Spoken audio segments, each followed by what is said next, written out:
If you have a broken tooth, large decay, or severe cavities, you may not need a tooth extraction, a root canal, or a crown. You may just need a biomimetic dentist. Hi, I'm Dr. Arzu. I'm Dr. Azzi. I focus on sedation, surgery, and dental implants. And I focus on composite bonding, veneers, biomimetics, and Invisalign. We are the owners of LA Dental Clinic in Los Angeles, California. A biomimetic dentist is trained at saving compromised teeth using gold standard materials. That means research-based materials that are going to last, and is also trained at not removing any unnecessary tooth structure. So they're not going to be cutting your teeth unless that part of the tooth is damaged, fractured, or decayed. Yes, many dentists are not trained in biomimetics. Yes. And even worse than that, or more than that, they don't even know about biomimetics. That's why if you have a fractured tooth and you've gone to some dentists for consultations, they may have recommended a root canal, post, and crown, or an extraction, bone graft, and an implant. Or crown lengthening. Or crown lengthening. Yes. And there are situations when that is necessary, that's for sure.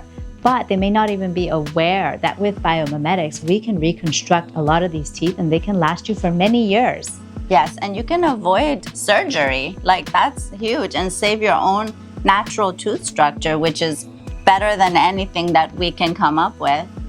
So it really, and it's cheaper a lot of times too. It's less expensive. Yeah. And then even if you don't need an extraction yet, but they're recommending a root canal, a post, and a crown, probably that tooth is more likely to fail on you than if you had biomimetics done and was more conservative. And this is because the more invasive we are with the teeth, that means the more we drill, the more we cut into it, Yes. the less likely it is for that tooth to survive. Teeth have a trajectory of their life, right? So when you have your own tooth that's virgin, basically never had a filling, right? It's the most likely to last you your life. The most stable thing, right? Yes. If you get a small filling, it decreases the likelihood, but it's still really good. If you get a large filling, that tooth's more likely to crack or break. Yes. If you've had a root canal in the tooth, it's way more likely to fracture. Yeah. If you've also had it prepped all around for a crown, now you've had a root canal in the middle, the tooth cut all the way around, there's just this kind of soft middle part of your tooth left, your dentin, that is more likely to break on you. So if we can be more conservative, save more of your tooth and reconstruct what's there, that is the best chance for that tooth to actually last you. Or if it breaks later on, it's more likely to be able to still be saved because it's not going to be a catastrophic fracture. That is, if you've had your tooth all cut up, the root canal has been done, when that tooth breaks, it's more likely to break in a way that's not savable. Whereas if you've had some biomimetics and kind of reconstructed the side of the tooth that was broken and preserved the rest, you might chip off or break off something down the line, but it's less likely to cause a fracture that's going to necessitate an extraction. Yeah, you still have some good tooth structure left to work with. Yeah, so we look at longevity. Let's talk about the types of situations where we often see biomimetics, where other dentists recommend something, but we're able to do some biomimetics and still save the tooth. So a lot of it is fractured teeth. Yes, fractures are a big deal. So when your tooth fractures, a lot of times a piece of the tooth under the gum is also fractured. So the tooth, above the gum line breaks, but then when you take out that sliver of tooth, part of it goes under the gum. Yes. Many dentists, when they see a situation like that, they immediately say, remove the tooth, crown lengthen the tooth, root canal the tooth. Yes. So these are the 3 top recommendations for a fractured tooth. Yes, and all of these involve more removal of tooth structure and the surrounding bone. Crown lengthening is when we're actually removing bone on the side of a tooth. And again, sometimes it's necessary, and we do it for different reasons. But sometimes we can do something called a margin elevation, which is actually reach underneath, find that fractured kind of edge of the tooth and build it back up into your mouth. Now, you can't do that with traditional dentistry. You really have to know biomimetics to be able to do that and have it be stable. So instead of us taking the gum down to where the fracture is, and the bone, which is weakening the tooth, because now you're removing the stability of the bone by removing bone and gum around it, we can actually reach under the gum and build that section back up to where it used to be above your bone. So we're avoiding that extra step. Right. And then maybe you can still get a restoration like an overlay or an onlay on your tooth. It also makes the success of restorations you get on your tooth higher, because when we take a mold to send to the lab to get you a crown, if we have to get that crown to go and seat underneath your gum line, that is the edge that we're trying to attach to is below your gum line, that crown is much more likely to not be done correctly, as in you might have an open margin. Maybe you've gone to your dentist, someone's put a crown, you've gone to a different dentist, they said that crown needs to be replaced because there's a gap between the edge of the crown and the edge of your tooth. That's called an open margin. And often it happens because we're taking molds and impressions and scans of teeth where the edge is under the gum. So it's hard for us to capture that. It's hard for the lab to make the crown. And then when we go to glue that crown onto your tooth, saliva and blood and bacteria is seeping underneath and compromising that seal. So raising the edge of the tooth where your crown or onlay is going to sit on is actually going to make the restoration, the thing you get on your tooth, much more successful.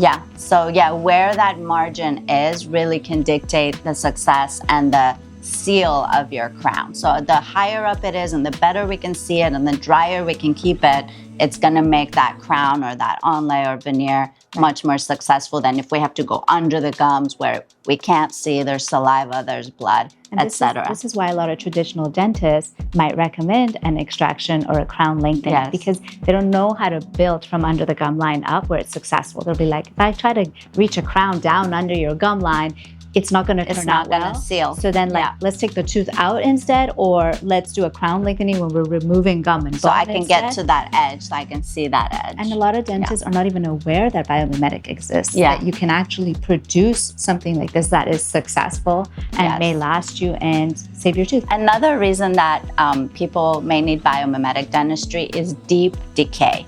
So a lot of traditional dentists, when they see a cavity that's approaching the pulp or the nerve of your tooth, it's immediately a root canal. You look at an x-ray, boom, root canal.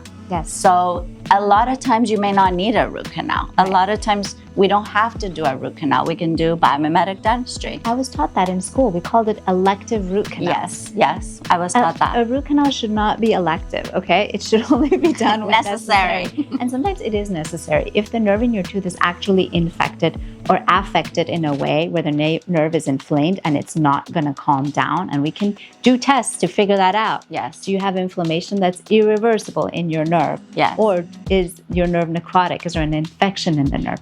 Then yes, you need a root canal. But just because the cavity is approaching the nerve, but if the nerve is testing normal, as in it's not symptomatic, you have no pain, the nerve is alive, we can test it, then the chances are good that with biomimetics, we can restore that tooth and not end up in a root canal and all the sort of downward effects of root canal after the fact, which is more fractures, more invasiveness, and all of those things. So if you have a tooth that you've been told you need a root canal because you have a deep cavity, but you have no pain, no symptoms, no swelling, you may be a candidate for biomimetic dentistry because that cavity may not be inside the nerve, you may not have an infection or anything, so we could possibly just clean it out and put a restoration on there and you avoid getting a root canal, which really weakens the tooth long term. We still have to do our due diligence and we have to test the tooth, and we have to let you know that when you've had a deep cavity, even if the nerve is normal now,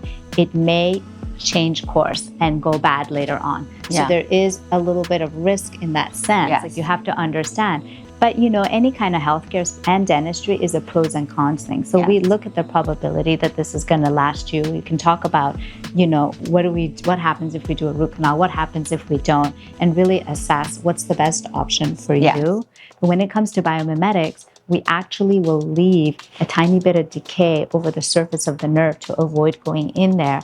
And if we can seal the tooth really, really well all the way around, that infection doesn't spread. It just goes away. And your tooth can survive for years.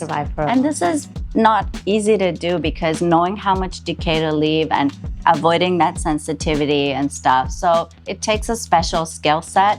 But if you're listening to this video, you probably are someone who really cares about their health and you are into the nuances of your healthcare. So it's important that, you know, if you want to save teeth, if you want to preserve your own natural tooth structure and not get crowns and cut your teeth all the time, to explore these other things. Everything you do has its pros and cons, but it's always better to save your own tooth structure as much as possible. Yes, if it is possible, that's what you should be doing. So biomimetics can be an option. Know that a lot of providers don't even know about it. Yes. Or if they've tried to do these kinds of things, if they're not really trained in it, they won't be successful. You know, we base this on research and we take our time. We call it slow dentistry. Yeah, slow dentistry. Because there's been this sort of movement towards doing things faster because insurance, we need to see more patients, we need to rush people in and out. Biomimetics, trying to reconstruct a tooth from under the gum line, isolating everything, using a rubber dam, using these gold standard materials that are more expensive to purchase, understanding the research behind it. All of that takes time and effort, and it can be more expensive in the sense of using it. But in the long run, it actually saves you a lot of money. I mean, let's talk about, for example, a filling. A biomimetic filling can take like 2 hours just for one filling. It's a large filling, It's a large filling, and we're doing, you know, a margin elevation. We're removing decay, but not too close to the nerve. Like, it takes time and effort. Ribbon, like, you know, we add layers. We build the tooth back up layer by layer. Whereas a traditional filling can take like 30 minutes or even less. Right, but if you're not conserving the nerve, you're more likely to have post-operative sensitivity. So if you've ever had fillings and then gone home and had sensitivity in your teeth, when you do a biomimetic restoration, you're less likely to have those issues because you're really sealing the tooth. Often those have to do with an unsealed edge. It's not attached to your tooth properly. So saliva and stuff is getting underneath, giving you sensitivity that can cause it. So if you get it done biomimetically, it might take a little more time now, but it can really save you from having extra work done. Because often if you have a badly done filling and it fails, right? Now maybe it cracks a piece of your tooth or you get decay under it or around it. Now the next thing is maybe you're going to get a crown, right? Or a root canal. But also the annoyance of having that pain after the filling. I mean, that's so annoying. You know, you had a filling, now it hurts. You go back, they adjust it. It never feels good. It always is sensitive. It's just annoying, you know? It's like a life. Your life is in your head. Right. So it's important to do your research, get multiple opinions. If your dentist says, you know, this is the only way, you know, take that with a grain of salt because they may not even be aware of the other options. And it's not that dentists are trying to do the wrong thing. No. It's just not well known. Within their toolkit. Really. So if you have a broken tooth or a very large cavity and you've been told you may need a root canal or have the tooth extracted, maybe it's good to get another consultation. Get a biomimetic dentist to take a look at it. She may be able to save the tooth. Maybe. So we do biomimetics here. So if you're interested in getting a consultation, you can get a free virtual consult with us or come visit us at LA Dental Clinic in Los Angeles, California. If you like this video, please click the subscribe button, or if you want to know more, comment down below. Bye.